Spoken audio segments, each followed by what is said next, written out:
Hello students, hope you all are doing good. Today we are doing a chapter that name is the Vedic Age. In this chapter we are going to read about the Vedas. What are the Vedas? Vedas are called the earliest literature of the world. संसार के सबसे पहले जो written sources literature जो हमें मिला है उसे वेदास कहते हैं. वेदा मीन्स नॉलेज. वेदा का क्या मतलब होता है? Knowledge. According to Aryans the Vedas were the words of God. और आर्यंस का कहना था, जो फर्स्ट इंडियंस हम मानते हैं जिनको, आर्यंस का कहना था जो वेदास में जो लिखा हुआ है वो वर्ड्स ऑफ गॉड हैं, कि भगवान ने जो शब्द कहे हैं उनको वेदास में कंपोज किया गया है. Okay, these are the sites of early Vedas, जहाँ पर लोगों ने अर्ली वेदास को लिखना शुरू किया था. Now What are Vedas? Vedas are of 4 types. Vedas क्या होता है? नॉलेज. वेदास 4 टाइप के होते हैं. कौन कौन से वेद हैं हमारे? Rigveda, Samaveda, Yajurveda and Atharvaveda. We are having 4 Vedas. The earliest, namely the Rigved, was composed about 1500 BC. It is a collection of 1028 hymns. सबसे पहले जो वेद बना वो ऋग्वेद है, जो 1028 hymns का composition है. These hymns were composed in praise of gods whom they worshipped. और इन hymns में क्या लिखा हुआ है? जिस भगवान की वो पूजा करते थे उनकी प्रेज के बारे में, उनको प्रेज किया गया है, भगवान के बारे में उनको खुश करने के लिए ये hymns लिखे गए हैं. The Vedas contain a great deal of wisdom as well as information about the how the Aryans lived. Vedas में ग्रेट डील ऑफ विजडम को कहा गया है क्योंकि उसमें बहुत सारी ज्ञान की बातें लिखी हुई हैं और आर्यंस की जो लाइफ थी उसके बारे में ऋग्वेद में लिखा गया है. द उपनिषद और the Vedanta contains the views of great saints. Upanishad जिनको वेदांता कहते हैं उसमें क्या लिखा हुआ है? उसमें ग्रेट सेंट जो पहले साधु थे, महात्मा थे, वो क्या कहते थे, उनके क्या विचार थे, उनको उपनिषद में लिखा गया है. Since common people were not able to understand the Vedas and Upanishad, new explanatory notebooks were written in simple prose. लेकिन बहुत सारे जो कॉमन लोग थे, आम आदमी थे, वो उपनिषद को नहीं समझ पाते थे, इसीलिए सिंपल नोटबुक लिखी गई. These brahmanas, as they were called, furnish a detailed picture of the Vedic people. This period of Indian history is known as the Vedic Age because Vedic texts are the main source of information about this age. इस Vedic Age कहा गया है इस period को. क्यों कहा गया है? क्योंकि जो वैदिक टेक्स्ट इसमें मिले हैं, वैदिक टेक्स्ट मिले हैं, वो मेन इंफॉर्मेशन है, मेन सोर्सेज हैं उस टाइम के लोगों की लाइफ के बारे में जानने के लिए. Later on archaeologist also found some distinctive vessels made of clay dating back to this age. Hence now it is possible to use both literary and archaeological sources to study the history of the Vedic age. और वेदास के अलावा कुछ archaeological sources भी मिले हैं, जैसे कि vessels जो क्ले की बनी हुई थी और जिनको हमें ये उस टाइम का जो वैदिक एज थी उसको पढ़ना, उसके बारे में जानना और भी आसान हो गया है. Now who are the Aryans? In the Sanskrit language, the word Arya means noble and free-born. The Aryan people were men of noble character and high ideals. They were fair-complexioned and tall in stature.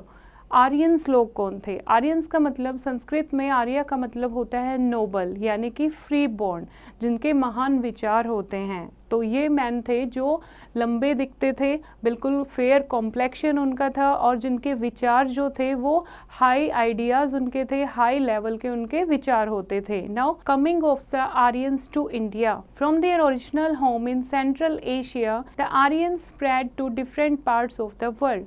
Those who came to India are called Indo-Aryans. Central Asia से Aryans आए थे और अलग अलग part में, पूरे world के अलग अलग पार्ट में स्प्रेड हो गए, चले गए. और जो इंडिया में जो आए उनको इंडो आर्यंस के नाम से जाना जाता था. They came to India sometimes between 2000 BC and 1500 BC. They were pastoral people. They migrated from their original home because the increase in their numbers the search for new grassland and the changing climate of Central Asian region। क्यों आए थे ये Aryans? Indo Aryans आए थे इन तीन regions की वजह से। क्या क्या रीज़न है? शायद जो ये नंबर में बढ़ गए थे, ज़्यादा लोगों का ग्रुप हो गया था और ये लोग न्यू ग्रासलैंड की तलाश में रहते थे, क्योंकि ये पेस्ट्रोल पीपल थे, अपने साथ एक ग्रुप ऑफ एनिमल को लेकर चलते थे, उनका डोमेस्टिकेशन करते थे, तो नई ग्रासलैंड की तलाश में आए होंगे, या फिर सेंट्रल एशिया में क्लाइमेटिक कंडीशन चेंज हो गई होंगी, इसीलिए वो सेफर प्लेस ढूंढ रहे होंगे। Now spread of the Aryans. The Aryans first settled in the Sapta Sindhu region. From here, they moved eastward into the river valley of the Ganga and the Yamuna, north of Delhi, where a river called Saraswati then flowed there. Here they stayed for quite a long period, composing the hymns of the Rigved। और लंबे time तक ये सरस्वती नदी के किनारे रहे, जहाँ पर इन्होंने बहुत लंबा टाइम व्यतीत किया और इन्होंने ऋग्वेद कंपोज किया। ऋग्वेद में बहुत सारे हाइम्स इन्होंने लिखी हैं, बहुत सारे भजन लिखे। In due course this area came to be known as Kurukshetra, और अब इस एरिया को कुरुक्षेत्र के नाम से जाना जाता है। Where the great battle of Mahabharata between the Kauravas and the Pandava is said to have taken place, जहाँ पर बहुत बड़ा युद्ध हुआ था महाभारत और कौरवों का, वहाँ पर ये लोग रहे। Okay, now there is a hymn that is written in Rigveda, that is Om Bhur Bhuva स्व तत्सवितुर्वरेण्यम। ये जो हम सबको पता है बच्चे, ये ऋग्वेद किसने कंपोज किया था? ये इंडो आर्यंस ने कंपोज किए थे। Sometimes later they moved eastward into the Ganga valley. They cleared the thick forest, burning and cutting them down with their iron axes. Iron was a new development. We know that the Indus people used copper and bronze, but these Aryans used iron. जो India के जो लोग थे वो लोग क्या use करते थे? वो लोग यूज़ करते थे कॉपर यूज़ करते थे टूल्स बनाने के लिए, लेकिन इंडो आर्यंस ने आयरन का यूज़ शुरू किया, जिससे हमें इंडियंस को पता लगा कि आयरन भी एक मेटल है जो ज़्यादा स्ट्रोंग है। This is the contribution of the Aryans to human civilisation.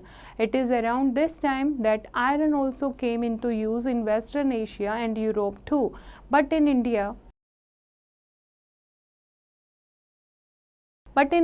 the Iron Age was brought up in by the Aryans. Iron Age किसने शुरू किया? आर्यंस ने शुरू किया इंडिया में। बाकी कंट्रीज़ में तो आयरन का यूज़ शुरू हो चुका था, लेकिन आर्यंस वर द फर्स्ट जिन्होंने आयरन एज को इंडिया में शुरू किया। The central Gangetic plain was called the Madhya Desha. The Aryans continued their eastward march till they reached the eastern sea, the Bay of Bengal, and moved up to the northeastern region, the whole of उत्तर पथ। और मध्य देशा से उन्हें उत्तर पथ की तरफ वो spread हो गए। The land mass between the Himalayas and the Vindhyas and from the western sea to the east was named Aryavarta।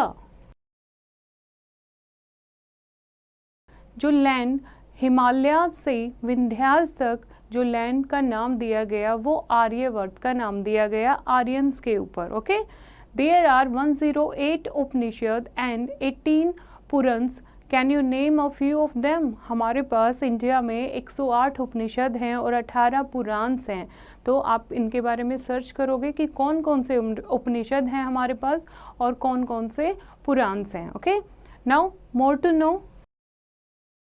the Vedic period is divided into the early Vedic period, later Vedic period। दो part में divide किया गया है Vedic period को, that is early and later. The two great epic Ramayana and Mahabharata belong to the later Vedic period. और जो हमारे great महान ग्रंथ हैं रामायण और महाभारत, ये कौन से पीरियड से बिलोंग करते हैं?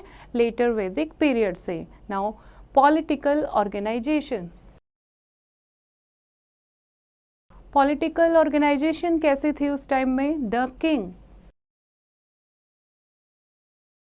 The Aryans were divided into tribes and each tribe settled in a particular region. Aryans को एक ट्राइब में डिवाइड कर दिया गया था और हर एक ट्राइब को एक पर्टिकुलर रीजन दे दिया गया था, जगह दे दी गई थी. The Aryans were very powerful. They required grasslands to feed the large herds of cattle they kept. उन्हें जो आर्यंस थे वो बहुत पावरफुल थे और उन्हें क्या चाहिए था, उन्हें ग्रासलैंड चाहिए थी ताकि वो अपने एनिमल्स के लिए, एनिमल्स को ग्रेज करा सके, एनिमल्स के चराने के लिए उन्हें बड़ी बड़ी ग्रासलैंड चाहिए थी. So the various tribes generally fought with each other over grassland. इसीलिए ग्रासलैंड के ऊपर जो ट्राइब्स हैं वो आपस में लड़ती रहती थी. ईच ट्राइब का एक किंग होता था जिसको राजन के नाम से, चीफ के नाम से जाना जाता था, जो पूरी ट्राइब को लीड करता था.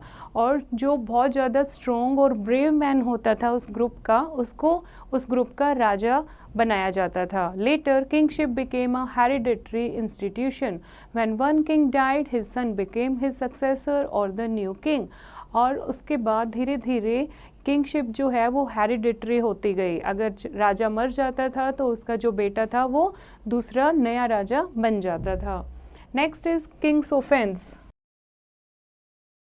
किंग जो था अकेला वो अपना पूरी किंगडम को संभाल नहीं सकता था, इसीलिए किंग के कुछ ऑफिसर्स थे जो उसकी हेल्प करते थे. जैसे कि किंग के बाद पुरोहित आते थे जो उनको सलाह मशवरा देते थे. उसके बाद सेनानी थे जो कोई भी युद्ध होता था तो युद्ध करने में किंग की हेल्प करते थे. और उसके बाद ग्रामीण थे, जो नॉर्मल कॉमन पीपल थे गांव के, वो ग्रामीण में काउंट होते हैं. Okay, come to the next, that is Sabha and Samiti. Sabha and Samiti were two institution to check the powers of the king. Sabha और समिति ये दो ग्रुप थे जो कि किंग की पावर को चेक करते थे कि जो किंग है प्रेजेंट वो कितना पावरफुल है. All important issues were discussed in it. Anyone could speak out his mind about the problem. The Sabha appears to have been a small assembly and selected people took part in its meeting. Several tribal assemblies such as Sabha, Samiti, Vidhata, Gana are mentioned in Rigved. और सभा समिति जो था ये group of people थे, कोई भी लोग इसमें कुछ भी जो चाहता था वो बोल सकता था. और ऋग्वेद में भी मेंशन किए गए हैं सभा, समिति और विदथा और गना.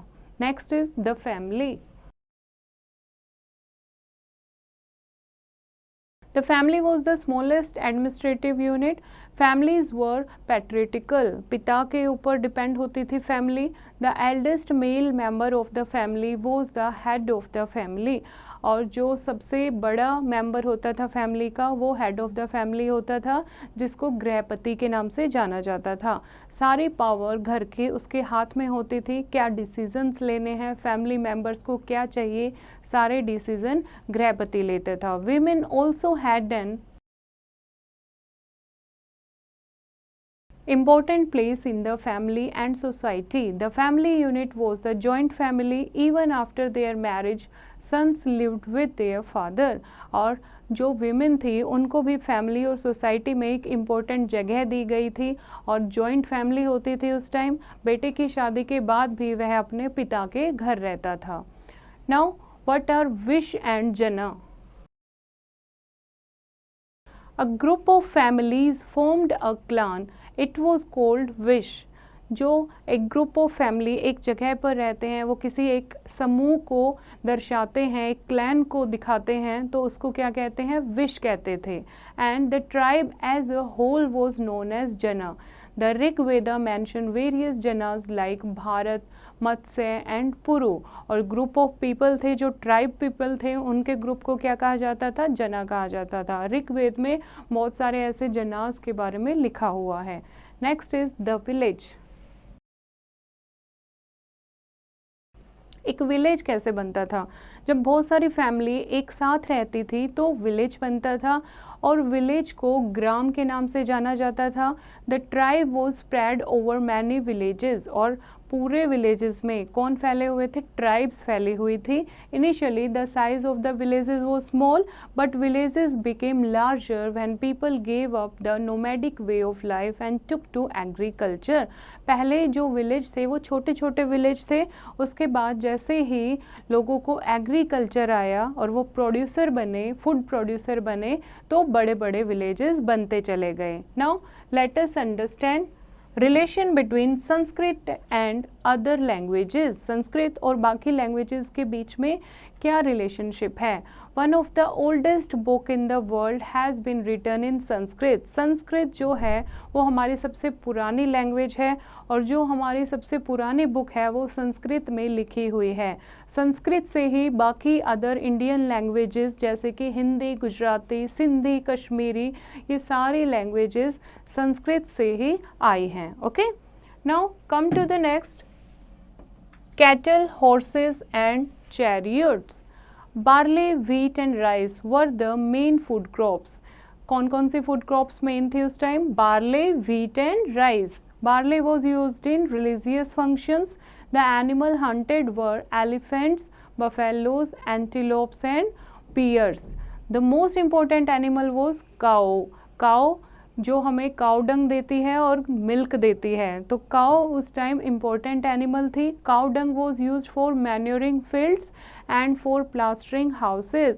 घर को प्लास्टर करने के लिए, यानी घर को पॉलिश करने के लिए, और खेतों में खाद के रूप में काउ डंग का यूज़ किया जाता था। Young bulls were use for ploughing field, और जो बुल होते थे, बैल होते थे, उनको खेत जोतने के लिए यूज़ किया जाता था। Because of the great economic value of a cow and also for the milk it produced, which was most beneficial for health, the cow came to be used as money. और cow जो सबसे ज़्यादा beneficial थी क्योंकि उसका जो दूध देते थे, दूध बहुत बेनिफिशियल होता था हेल्थ के लिए, और काउ को एज अ मनी के रूप में बहुत इम्पोर्टेंट एनिमल जानने लगे थे। Another important animals was the horse. दूसरा एनिमल क्या था? Horse. Aryans brought horses with them. कौन लाए थे हॉर्स इंडिया में? आर्यंस हॉर्सेस लाए थे इंडिया में, और बेस्ट हॉर्स जो थे वो सेंट्रल एशिया से आए थे। Horses Drew chariot. चैरियट जो घोड़ा गाड़ी होती है उसको पुल करते थे।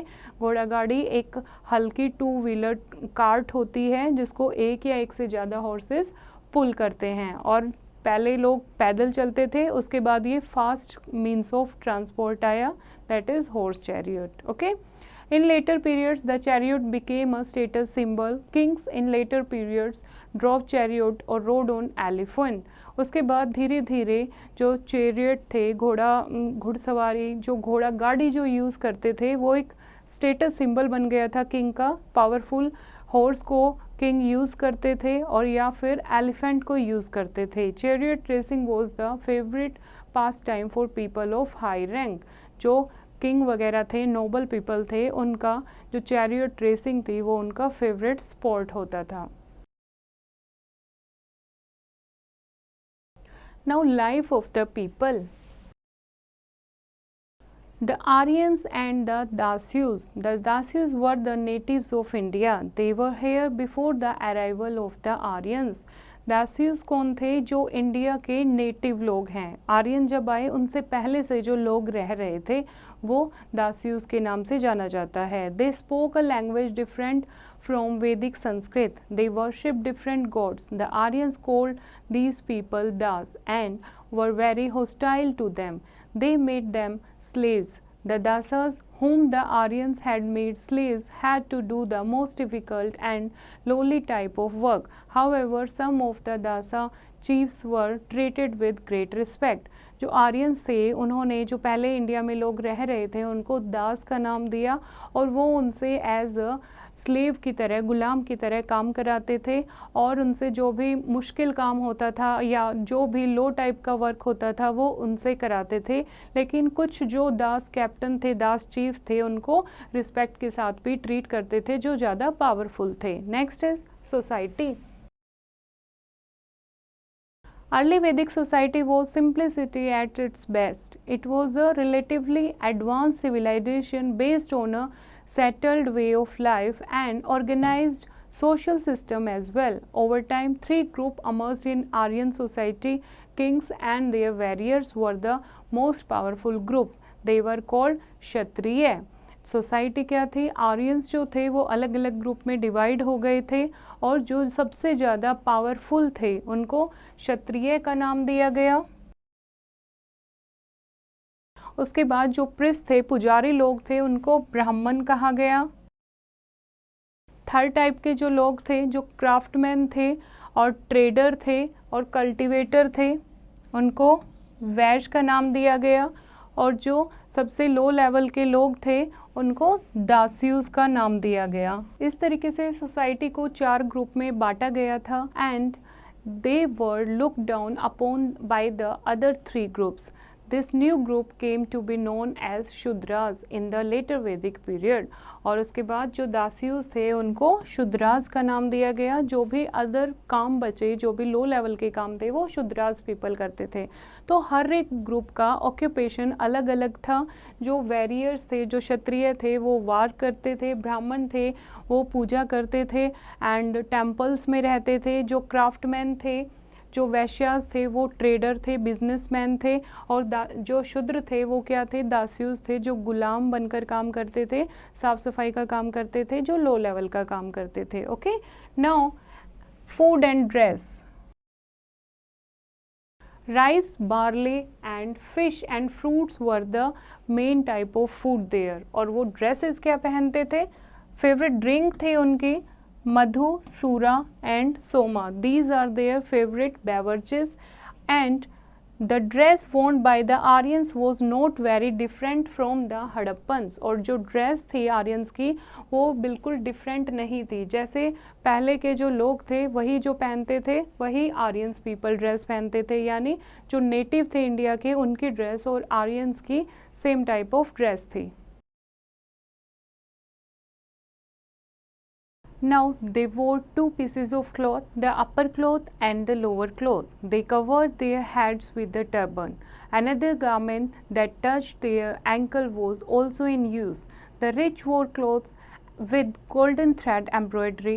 Women wore ornaments such as rings, earrings and necklaces. These were made of gold or other metals. Women also wore beads worn in various designs and fashions. जो man थे वो 2 पीस ऑफ क्लॉथ पहनते थे, एक अपर cloth, एक lower cloth और turban पहनते थे सिर पर और एक अलग गारमेंट भी यूज़ करते थे जो उनके एंकल को टच करता था. एंड जो वीमेन थी वो ऑर्नामेंट्स पहनती थी जैसे कि रिंग्स, ईयर रिंग और नेकलेसेस पहनते थे जो गोल्ड के बने हुए होते थे या फिर अदर मेटल्स के बने होते थे. और कुछ वीमेन जो थी वो बीड्स भी पहनते थे जो अलग अलग डिज़ाइन के और अलग अलग फैशन के होते थे. एंड व्हाट आर अम्यूजमेंट और एट दैट टाइम, यानी मनोरंजन के लिए वो क्या करते थे. The Aryan had many kinds of amusements. Hunting was favoured pastime. बहुत सारे अम्यूजमेंट उनके पास थे, मनोरंजन के साधन थे जिनमें से हंटिंग उनका फेवरेट था. But their favourite pastime appears to have been gambling. They gambled with dice. और हंटिंग के अलावा उनका फेवरेट पास टाइम क्या था, गैम्बलिंग करना. गैम्बलिंग करते थे वो और एक डाइस था उनके पास जो गैम्बलिंग के लिए यूज़ करते थे. Chariot racing was a favourite pastime of kings and princes and just as it was in other culture. और चैरियट रेसिंग भी जो राजा थे उनका फेवरेट अम्यूजमेंट था. Now come to the occupations. Main occupation क्या थी उन लोगों की, एग्रीकल्चर. आर्यंस की मेन ऑक्यूपेशन एग्रीकल्चर थी. Apart from agriculture other occupation जैसे cattle rearing, fishing, metal work, carpentry and tanning. Iron had been discovered in India a little before 1000 BC in India. Weapons and tools were made up of iron, copper or bronze, but iron was the most preferred since it was hard and strong metal. बहुत सारे metals के tool बने होते थे जैसे कि iron, copper, bronze, लेकिन iron का सबसे ज़्यादा यूज़ होता था क्योंकि आयरन मेटल सबसे ज़्यादा हार्ड एंड स्ट्रॉन्ग मेटल था. Priest were also teachers. जो प्रिस्ट थे, पुजारी थे, ब्राह्मण थे, वो टीचर्स भी थे. Education was only for the higher classes, और सिर्फ हायर क्लासेस के लिए ही शिक्षा थी। Students lived with their gurus in separate schools called gurukul, और बच्चे जो विद्यार्थी थे वो अपने गुरु के साथ एक अलग स्कूल्स में रहते थे, जो घर से दूर होता था उन्हें गुरुकुल कहा जाता था। They had to memorize and recite the Vedic hymns, और वो क्या करते थे, जो वैदिक हाइम्स होते थे, वैदिक श्लोक होते थे, उनको याद करते थे और उनको ही बार बार पढ़ते थे, दोहराते थे। And for kings performed big sacrifice that lasted for many days. The entire tribe took part in these rituals. Priests were also doctors in their villages. They were the ones who knew the secrets of medicinal herbs and plants and the disease they prevented or cured. जो king थे वो बहुत बड़े बड़े sacrifice करते थे, जो ritual काफ़ी दिनों तक चलता था, और पूरा जो गांव था, पूरी जो ट्राइब थी वो उसमें पार्टिसिपेट करती थी। जो प्रिस्ट थे वो डॉक्टर भी थे, क्योंकि उन्हें मेडिसिन प्लांट्स का पता था, हर्ब्स जड़ी बूटियों का उन्हें पता था, जो कि अलग अलग बीमारियों से क्योर उनका इलाज करते थे। Next is religion. In the early stage, the Aryan religion was simple but became more and more complex over time. जो आर्यंस का जो रिलीजन था स्टार्टिंग में वो बहुत सिंपल था, लेकिन टाइम के साथ और ज़्यादा कॉम्प्लेक्स होता चला गया। They worship nature and offer sacrifice to their god. वो नेचर की वर्शिप करते थे और अपने गॉड के लिए सेक्रीफाइस करते थे, बलिदान भी देते थे। नाउ नेचर वर्शिप, किस टाइप की वर्शिप करते थे वो? जो आर्यन थे वो अलग अलग नेचर की फॉर्म की वर्शिप करते थे, जैसे कि अलग अलग गॉड एंड गॉडेस थे उनके, like sky, the sun, the stars, the moons, the earth, the wind, the trees, the rivers and the mountains. Each had the name. Indra was the god of thunder and rain, the god of strength and the vanisher of the Aryan enemy. उनका मानना था जो इंद्र भगवान है वो बारिश के देवता हैं, जल देवता हैं, और उनको स्ट्रेंथ देते हैं, और जो भी उनके दुश्मन हैं उनसे उनके प्रोटेक्शन करते हैं। और Agni was the god of fire, the name is similar to igneous, the Latin word for fire. Agni was always worshipped by adding huge quantities of ghee. Agni की पूजा की जाती थी, बहुत सारा घी हवन में डाला जाता था। और the god of fire dominated all domestic rituals, all sacred rites and including marriages were performed in his presence. जो भी जितनी भी मैरिज होती थी या कोई भी पवित्र सेरेमनी होती थी वो अग्नि देवता के प्रेजेंट में होती थी। And Surya was the sun god, Usha was the goddess of the dawn. Aryans perform sacrifice to please a particular god और गॉडेस, और किसी पर्टिकुलर भगवान या देवी देवता को प्रसन्न करने के लिए वो अलग अलग रिचुअल, अलग अलग सेक्रीफाइस भी परफॉर्म करते थे। Now next is megalithic culture. Megalithic culture, जब न्यू स्टोन एज जो आई, that is a megalith, that is a huge stone, and the culture is known as megalithic culture. Big stones from this age have been were chipped और sculptured into various shape। बड़े बड़े पत्थरों का use किया जाता था अलग अलग स्कल्पचर बनाने में, मूर्ति बनाने में, उनको अलग चिप्ड किया जाता था। Large stone were specially place to mark burial site, one of the outstanding features of the Iron Age. और बड़े बड़े स्टोन को ब्यूरियल साइट को मार्क करने के लिए उनके ऊपर रखा जाता था।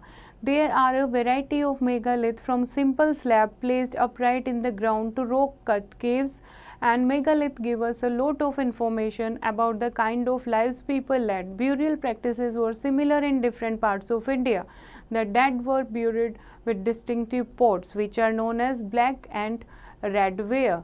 Sometimes a body was buried with ornaments, tools and pet animals like hares. And different types of ornaments have been found in a grave in Brahmagiri. Sometimes there was more than one skeleton in a grave.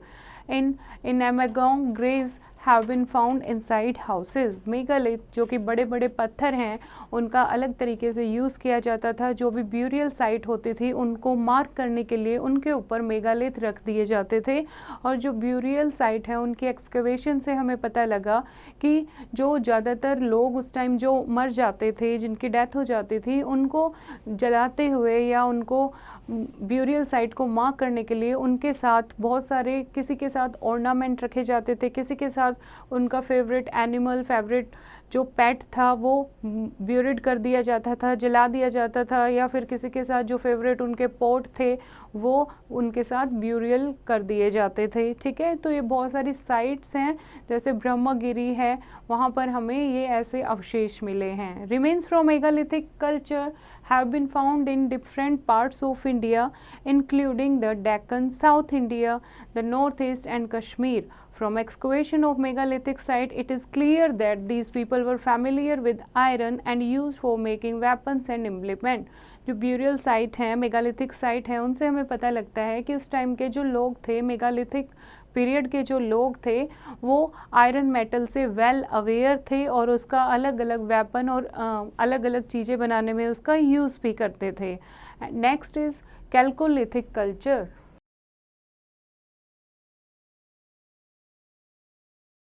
Metals were used toward the end of the Neolithic period. Copper was the first metal to be used. This culture used copper and was called Chalcolithic culture. Such cultures flourished in India between 4000 and 8000 BC. Metals का use किया जाने लगा था और जो copper का excessive use किया जाने लगा अलग अलग चीज़ें बनाने के लिए, तो उस पीरियड को नाम दिया गया chalcolithic culture. Such cultures flourished in India between 4000 to 8000 BC। और जो कैल्कोलिथिक पीपल थे वो रूरल कम्युनिटीज़ में रहते थे and they were spread over wide area in those parts of the country where there were hills and river। जहाँ जहाँ हिल और रिवर होती थी वहाँ ये लोग फैले हुए थे और मदर गॉडेस की पूजा करते थे, like the bull, Rudra, Shiva, Pashupati, Ganesh, Lakshmi and fire. They also believed in life after death. अलग अलग भगवानों की वो पूजा करते थे और वो डेथ के बाद भी लाइफ है इस चीज़ पर बिलीव करते थे। और कैल्कोलिथिक जो लोग थे वो एक अलग टाइप की पोट्री बनाते थे। They were also expert in making copper tools and weapons, ornaments of various kind also and terracotta figurine also. They were adept at spinning and weaving cloth, और वो स्पिनिंग एंड वीविंग क्लॉथ भी जान चुके थे। यहाँ picture में देखोगे आपको पॉट दिखाए गए हैं और कैल्कोलिथिक टूल्स के एग्जाम्पल दिए गए हैं। Now a case study about chalcolithic culture. South eastern Rajasthan, western Maharashtra and eastern India were the earliest chalcolithic site. Two sites have been excavated at Ahar and Gyund in Rajasthan. Important excavation in the western part, Madhya Pradesh, आर्कयाथा and Iran. ये अलग अलग state हैं जहाँ पर हमें chalcolithic culture के बारे में बहुत सारी चीज़ों का पता लगा है। ओके, फीचर्स, हाउसेस कैसे हैं? कैल्कोलिथिक जो पीपल थे वो उनके जो हाउसेस थे वो मोस्टली कंस्ट्रक्टेड होते थे with wattle and daub. Mud bricks were also commonly used, जो मड ब्रिक होती थी उनका यूज़ करते थे। And these houses had thatch roof, कच्ची छतें होती थी। फ्लोर जो था वो क्ले का बना हुआ होता था और जो बर्न ब्रिक्स होती थी उनका भी वो लोग यूज़ करते थे। एंड पोट्री कैसी थी? The people of chalcolithic culture were adept at making pottery on a wheel. Wheel के ऊपर पोट्री बनाना वो सीख गए थे। And they use different types of pottery, that is black and red wares painted with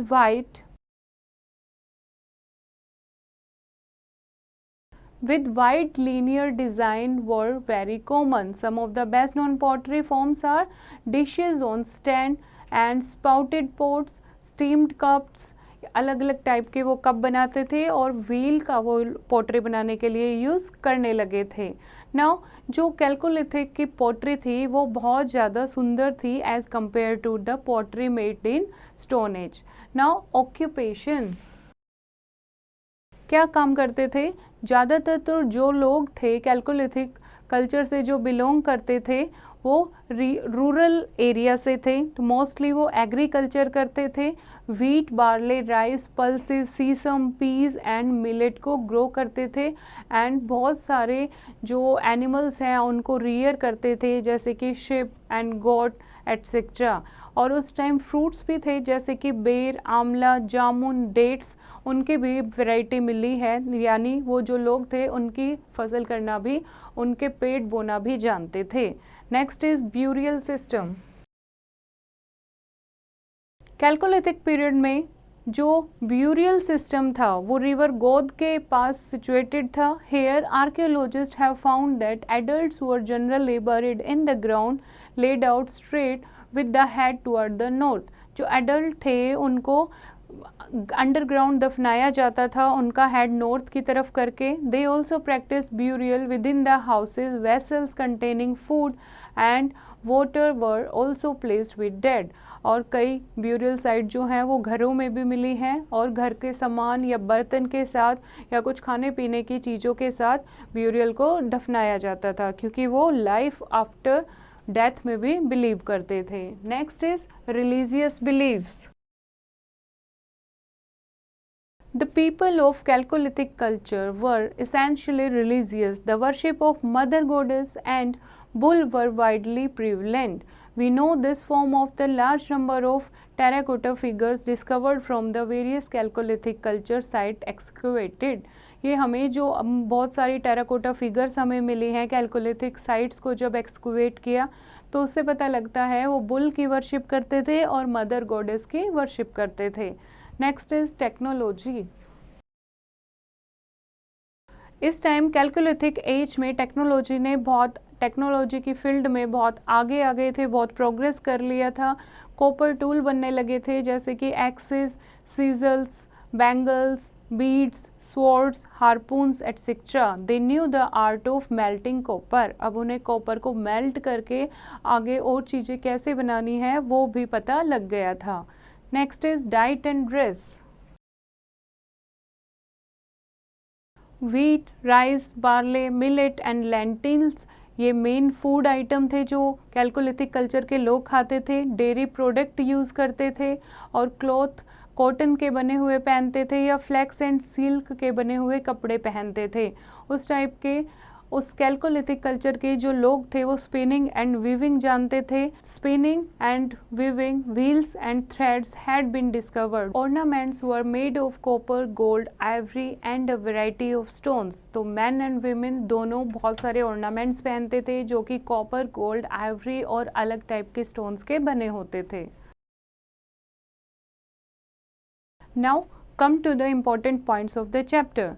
The word Veda means knowledge. वेदा का मतलब क्या होता है? knowledge. There are 4 Vedas: Rigved, Somved, Yajurved and Atharvaved. The Aryans first settled in the Sapta Sindhu region. जो Aryans आए थे सबसे पहले सप्ता सिंधु रीजन में बसे थे वहाँ के। There are 108 Upanishad and 18 Puranas. 108 उपनिषद हैं टोटल और 18 पुराण्स हैं इंडिया में। Agriculture was the main occupations of the Aryans, और आर्यंस का मेन ऑक्यूपेशन क्या था? Agriculture. A huge stone is known as megalith, और एक बहुत भारी स्टोन को क्या बोलते हैं? Megalith. The Aryans worship the various forces of nature. जो आर्यंस थे वो नेचर के अलग अलग फोर्सेस की वर्शिप करते थे। आई होप बच्चों आपको ये चैप्टर समझ आया होगा। एक बार फिर से इसको रीड करेंगे और एक्सरसाइज की प्रैक्टिस खुद करेंगे।